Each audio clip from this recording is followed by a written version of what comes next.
오늘 본문은 예수님이 제자들에게 세 번째 순환을 예고하는 말씀입니다. 그런데 제자들은 아직도 예수님이 왜 예루살렘으로 올라가시는지는 모르고 있습니다. 다시 말하면 제자들과 예수님은 서로 동상이몽을 꾸고 있었던 것입니다.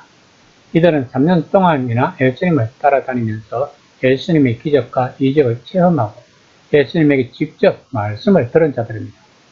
그런데도 왜 이들은 예수님이 무엇을 말씀하고 있는지를 모르는 것일까요? 그들은 영안이 열리지 않았기 때문입니다. 영안은 무슨 귀신을 보는 것이 아닙니다. 하나님의 말씀을 깨닫는 것입니다. 이러기 위해서 거듭남이 되어야 합니다. 그러기 위해서는 먼저 회개가 있어야 합니다. 즉, 제자들은 아직도 회개를 하지 않았다는 것입니다. 여기서 말하는 회개는 그 시대가 추구하는 사상과 정신을 벗어난다는 것입니다. 다시 말하면 가치관이 바뀐다는 것입니다. 20장 17에서 19까지는 예수님이 제자들에게 세 번째 순환을 예고하시는 말씀을 하고 있습니다. 그때에 세베대의 어머니가 예수님에게 다가옵니다. 20장 20에서 21절입니다. 그때에 세베대의 아들의 어머니가 그 아들들을 데리고 예수께 와서 절하며 무엇을 구하니 예수께서 이르시되 무엇을 원하느냐 이르되 나의 이 두 아들을 주의 나라에서 하나는 주의 우편에 하나는 주의 좌편에 앉게 명하소서. 요한과 야고보의 어머니가 찾아온 것입니다. 어머니는 왜 찾아왔을까요? 이제 예수님이 예루살렘에 입성하면 3년 동안이나 그들의 생업을 팽개치고 예수님을 따라다닌 두 아들의 앞날을 위해 예수님에게 부탁을 하고자 한 것입니다. 즉, 보상을 해달라는 것입니다. 만약에 요한과 야고보가 예수님이 말씀하시는 복음을 진정으로 이해했다면 그들의 어머니가 이런 말을 할 수 있었을까요? 이처럼 제자들은 예수님과 서로 다른 마음을 가지고 예루살렘으로 향하고 있었던 것입니다. 그들은 세 번이나 예루살렘에 올라가면 끔찍한 죽음을 맞이할 것이라고 예수님이 말씀하셨는데도 불구하고 그들은 그 말씀이 위대한 승리를 설명하는 것이라고 생각하고 있었던 것입니다. 예수님은 얼마나 황당하고 섭했을까요? 복음마저도 자신들의 안위와 성공의 도구로 사용하고자 하는 이것이 우리들의 모습일 것입니다. 20장 22절입니다. 예수께서 대답하여 이르시되 너희는 너희가 구하는 것을 알지 못하는도다. 내가 마시는 잔을 너희가 마실 수 있느냐? 그들이 말하되 할 수 있나이다. 제자들은 지금 예수님의 말씀을 이해하지 못하고 있습니다. 예수님은 자신의 소명을 성경에서 이야기하고 있는 것입니다.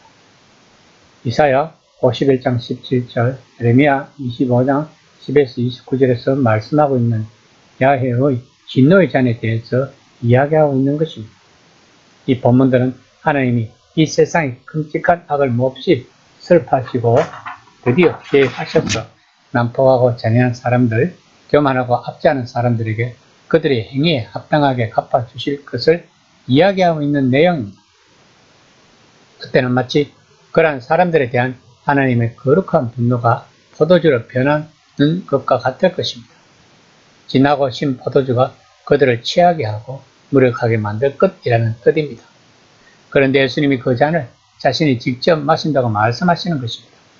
제자들은 지금 예수님이 이런 뜻도 모른 채 그들도 마시겠다고 하고 있는 것입니다. 제자들은 지금 세상에서 유명해지고 부유해지고 싶었던 것입니다. 그들도 권력과 지위와 명성을 간절히 원했던 것입니다.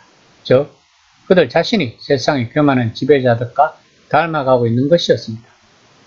복음이 전복시키려는 그 사람들처럼 되고 있었던 것입니다. 과연 그들은 산상수훈을 생각하고 있었을까요? 선수를 빼앗긴 다른 제자들이 분하게 여기는 것을 보시고 예수님은 다시 말씀하십니다. 20장 26에서 28절입니다. 너희 중에는 그렇지 않느냐 하나니 너희 중에 누구든지 크고자 하는 자는 너희를 섬기는 자가 되고 너희 중에 누구든지 어뜸이 되고자 하는 자는 너희 종이 되어야 하니라. 인자가 온 것은 성경을 받으려 함이 아니라 도리어 섬기려 하고 자기 목숨을 많은 사람의 대속 물려주려 하느니라. 예수님은 지금 이사야 53장 10에서 12절을 통해 성경적 암시를 주심으로써 그 교훈을 제자들에게 이해시키고 계십니다. 예수님이 생각하고 있는 왕권의 성경적 모델은 바로 왕을 종으로 보는 것입니다. 그 왕은 많은 사람을 위한 몸값으로 자기 생명을 태우는 종이 된다는 것입니다. 당시 사회에서 몸값이는 노예를 풀어주기 위해 누군가가 지불하는 대가였습니다. 이처럼 예수님은 앞으로 자신이 겪을 운명이 죄와 악의 노예가 된 사람들, 특히 권력과 지위를 탐하는 마음에 사로잡힌 사람들, 그러니까 야고보와 요한과 같은 사람들을 풀어주기 위한 대가라고 생각하셨던 것입니다. 그런데 야고보는 제자들 중에 가장 먼저 순교를 당합니다. 물론 야고보나 다른 제자들이 성령 세례를 받고 난 후였습니다. 만약에 야고보가 성령 세례를 받기 전에 죽었다면 그것도 순교였을까요? 즉 순교 또한 성령의 역사함으로 이루어진다는 것입니다.